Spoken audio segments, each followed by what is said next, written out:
Hello, my name is Carson Smith, and this is my final presentation on the underfunding of public health care in the United States. A little bit about me. I'm a junior in high school at Madison North Hopkins. I started my own business at 16, and I have over half a decade of experience playing various instruments. They're all up there.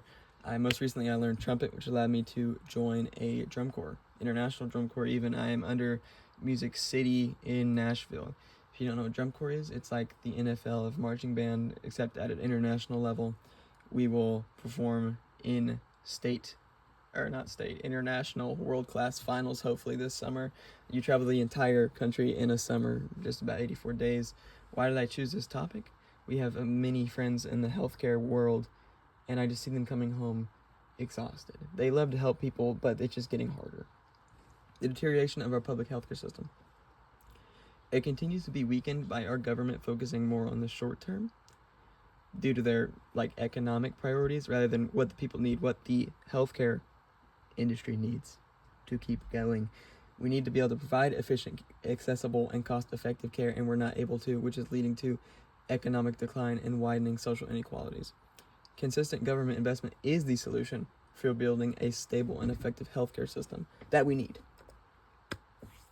It's caused by the government. They have a tight budget, and when they have a tight budget, they decide that healthcare needs to be the first thing to go.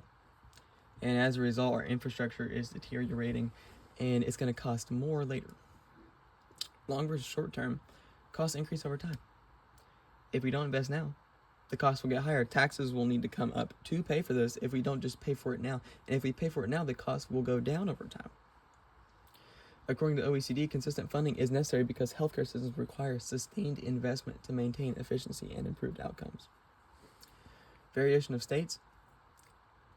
Some things that we do like insurance funding is not given to everyone equally. It's not given to every state equally, and as a result, Kesey has noted that uncompensated care is significantly higher among rural hospitals in non-expansion states that insurance has not been expanded into. Effects of this, we see a lack of infrastructure. OECD, without coordinated services, trained personnel, and reliable infrastructure, healthcare systems become these things. These things are all negative. These things all raise costs. These things all make it worse for the patients. On a societal level, it's not the same for everyone anymore because not everyone can pay for healthcare. Socioeconomic status significantly influences patient satisfaction and access to healthcare. Medicaid improved healthcare outcomes and birth rates in certain populations, but if we continue to reduce funding, these things could reverse. Financial instability. If patients are unable to pay for care because the costs are rising at such an extreme rate, hospitals must take on the cost themselves, which will deteriorate the hospitals at an increased rate. This reduces hospitals' ability to invest in themselves, which just continues to make the problem worse. It's this downward spiral where everything is coming together and adding on itself and compounding into just making it worse for everyone involved. Limited access. This results in delayed diagnosis, untreated conditions, worsening health outcomes, and fewer patients receiving care, which is the most important thing. People need help. Misconceptions. People think that if government spending is moved elsewhere, it will improve efficiency and lower overall costs, but in reality, underfunding healthcare systems just continue to get less efficient and more reliant on emergency services, which are way more expensive for both the patient and the hospital. And when they can't pay for it, it's once again put on the hospital to pay for it. The OECD explains that underfunded systems tend to rely more heavily on costly acute care services rather than preventative measures. If we act proactively and invest in these preventative measures, we will have to spend less on these emergency services. We'll just spend less in general. Past solution, the expansion of Medicaid. It was designed to be an insurance that helped everyone to lower costs for health care for the hospital and patients and improve access to care. However, it was once again limited by structural barriers that prevented it from being expanded equally, making it worse for others, and it does help some. Hong et al. Shows that expanding insurance coverage alone is not sufficient to address healthcare disparities. In rural communities, once again, limited infrastructure, provider shortages, and geographic barriers continue to restrict access to care even when individuals have insurance. This shows that we need to attack the problem at the source, which is they lack funding. Hospitals lack funding, and when they lack funding, it gets more expensive, and we try to treat, it's too expensive to the patients by lowering their cost. We need to invest in the hospital so the hospital can lower the cost, so the hospital can take care of itself. The solution needs to be all-encompassing, and what do we need for an all-encompassing solution? Coordinated efforts at every level of government. Policies that reduce funding need to be cut. The community needs to fight for this. Healthcare administrators must be educated and trained enough to allocate resources efficiently and effectively. We need to expand digital health services. It's just a good idea. It tells people if they need to go to the doctor or not, which reduces wait times, reduces costs in hospitals, things like maintenance. Financial investment. Simply put, we just need more money from the government. We need them to focus on it now so that the problem doesn't get worse and costs don't continue to rise. And we need to invest in education and workforce development programs of our healthcare professionals so that they are better at their jobs and there's more of them.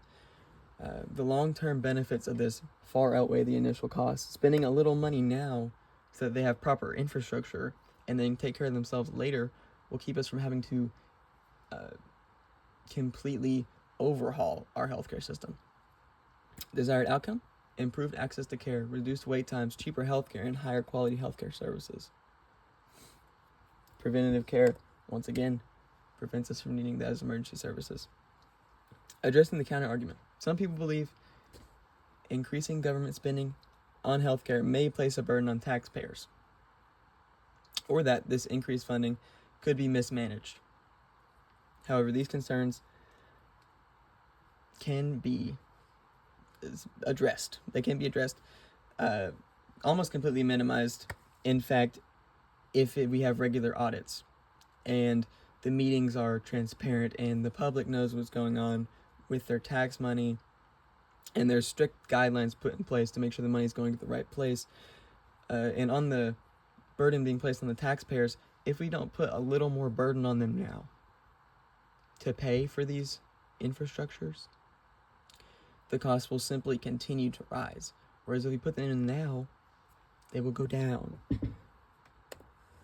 In conclusion, the instability of the system is due to inconsistent funding and short-sighted decisions. Policymakers want to be reelected. They want to make the people happy now. They want to tell them they don't have to pay as much so that they can just stay in office. But if they just told them the truth, if they just knew that investing now would lead to spending less money later, would lead to them having better care now, then when they make these decisions, they would be thinking in the long term. Negative effects: reduced access to care as a result of this underfunding. All of these things. Strategy to fix it. We talked about all this. We need more efficient, equitable, and sustained healthcare system. That's what we need from this. And ultimately, investing in public healthcare is not just a financial decision. It is a commitment to the well-being and future prosperity of society.